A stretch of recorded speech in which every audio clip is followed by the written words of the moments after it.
I was the guy everyone wanted to hang out with. I had lots of friends.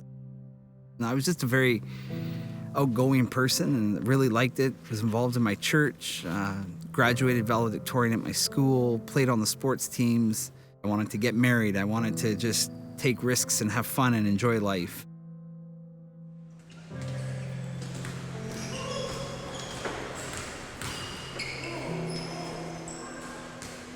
I just went in the corner store like I'd done every other time before and came out. Was just going to the car, and from behind, a guy came up behind me and said, "Get in your car. Do what I say. You won't get hurt." But the tone in his voice, there's just something. All I remember that part was just fear.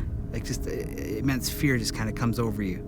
He got in beside me and said, "Don't look at me. If you look at me," he threatened me and told me to drive. And I just started driving. And then I was told to stop.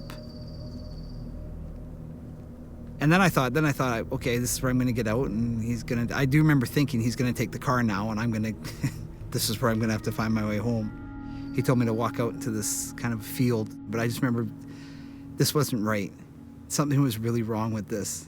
But I remember feeling something on my back when he came up behind me. I knew there was something there. And then I was told to lie down. So all I remember thinking is, I want my dad. I want my dad. Where's my dad? And I remember being touched, and I remember him behind me. And then I was told to keep my face in the ground. And I was told if I turned around, he would kill me. Don't look. And then I just lied there. And I lied there, and I lied there, and I listened. I remember listening and listening, and it was quiet. And then after some time had passed, I remember lifting my head and thinking, I'm gonna look around, and I looked around, and he was gone, just gone.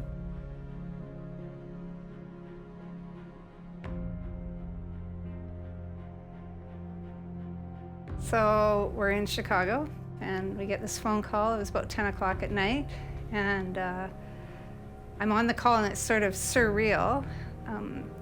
Have some bad news for you. It's the dean from the school where our son was going, saying your son was abducted, assaulted.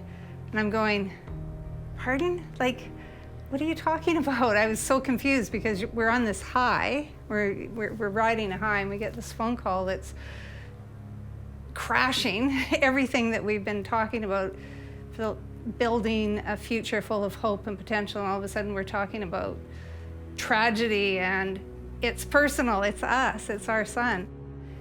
He just let us know that Travis had been with the police. He didn't give us all the details, but we should probably come home because he wasn't in very good shape. Everything that we had been just going about life, enjoying, completely stopped, and life ended as we knew it, literally, in that moment, but we had no idea how long that moment was gonna last. And then about a day later, there was a knock on my door, and there's my dad and my mom. And all I remember doing is just falling in my dad's arms. And I'm about 6 inches taller than him, and I felt like I was 3 years old again. I think in some ways I grew closer to Travis. But there was things we just couldn't talk about. I pushed him hard when I first got back for details. I shouldn't have, but I had to know. And I think that hurt him, because all he wanted me to do was hug him. Sorry. I wasn't there for him. I knew I hadn't been there for him. The one time he needed me, I wasn't there. It wasn't my fault. I got that part, but I thought the one time he needed me and I needed to be there, I wasn't. And that's when I lost my son for probably several years. The son I had, the son whose dreams I'd built around, he was gone. He was damaged, he was gone. And then afterwards, everything kind of switched. Slept with the lights on. Didn't like going outside at night. didn't like the dark. I wasn't social anymore. I mean, I literally stopped talking to people. I literally disappeared. I walked away from friendships. I mean, I walked away from everyone I knew at university. I didn't want to laugh. I didn't want to enjoy things. I didn't want to, and for the first time in my life, actually, during that year, I actually thought about wanting to actually just die.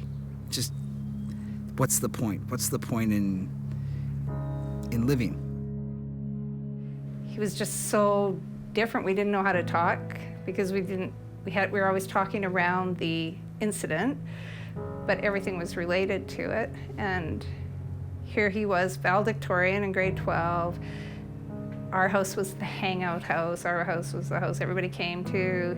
He was the guy that everybody hung around with, and now he was this very isolated, didn't want to be around people, didn't want to talk to us. You can't phone your pastor, you can't phone a church, you can't phone your friends. There's really nobody we could tell what had happened. Because partly it hadn't happened to us, and partly for my son's privacy, partly for the police investigation, partly because nothing in life prepares you for an emergency like that.